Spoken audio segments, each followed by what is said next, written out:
Di balik rimbunnya hutan, di antara gemuruh ombak pantai barat Sumatera dan alunan angin dari perbukitan Bukit Barisan, terukirlah sebuah kisah yang terlupakan. Bukan tentang sultan, bukan pula bangsawan. Ini adalah kisah seorang tukang kayu, seorang rakyat biasa, yang menyalakan bara perlawanan terhadap kekuasaan kolonial Belanda. Namanya, Sutan Mauli, bukan gelar kebangsawanan, tapi panggilan dari masyarakat karena keberaniannya yang melebihi para penghulu adat. Sutan Mauli lahir di sebuah desa kecil di pinggiran Danau Maninjau, Sumatera Barat, pada pertengahan abad ke-19. Ia bukan keturunan bangsawan, bukan pula orang terpelajar.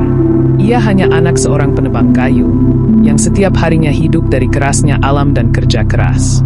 Namun, dalam dadanya, tumbuh bara kemarahan melihat ketidakadilan yang merajalela sejak Belanda datang membawa cengkeraman kekuasaan.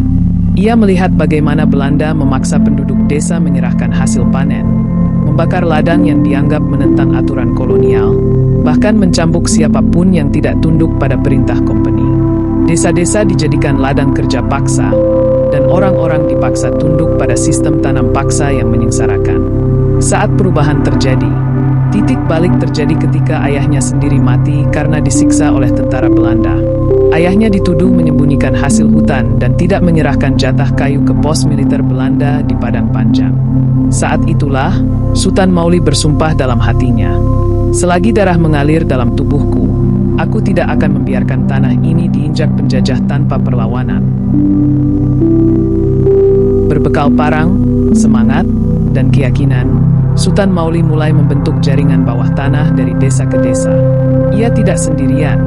Para petani, nelayan, pedagang kecil, hingga guru surau bergabung. Mereka menyebut diri mereka Silek Alam, karena mereka bergerak dalam senyap, seperti bayang-bayang di hutan. Mereka bukan tentara, tapi mereka tahu medan, tahu cara bertahan, dan lebih penting lagi, mereka punya alasan untuk melawan. Mereka menyergap patroli Belanda di jalan hutan, membakar gudang logistik company, bahkan menyelamatkan para tahanan rakyat dari penjara kecil di kaki Gunung Marapi. Sutan Mauli menjadi sosok yang dicari, tapi tak pernah tertangkap. Ia menjadi hantu di mata Belanda, pahlawan di mata rakyat.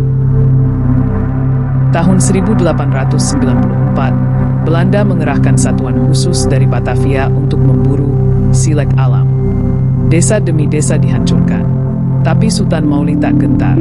Ia menyusun satu serangan besar ke pusat logistik Belanda di Padang Panjang. Dengan 300 orang rakyat bersenjatakan parang, tombak, dan bambu runcing, mereka menyerbu dalam gelap malam. Gudang meledak, logistik musnah, dan untuk pertama kalinya, rakyat kecil membuat Belanda mundur dari sebuah wilayah di Sumatera selama 3 minggu penuh. Namun perlawanan itu tak berlangsung lama. Sutan Mauli akhirnya tertangkap setelah ada pengkhianat dari dalam kelompoknya. Ia digiring ke pos militer dan dihukum gantung. Tapi sebelum digantung, kata-katanya menggetarkan jiwa setiap yang mendengar. "Aku mati hari ini, tapi 1000 Sutan Mauli akan lahir esok hari. Karena tanah ini bukan milik penjajah. Ini milik rakyat, dan rakyat tidak pernah benar-benar kalah." Namanya tidak tercatat di buku sejarah resmi. Tidak ada patungnya di kota, tidak ada nama jalan yang mengabadikannya. Tapi bagi orang-orang tua di desa-desa sekitar Danau Maninjau, nama Sutan Mauli masih disebut dalam doa dan cerita sebelum tidur. Ia adalah simbol bahwa pahlawan bukan hanya mereka yang punya gelar, tapi mereka yang punya keberanian untuk berkata tidak pada ketidakadilan.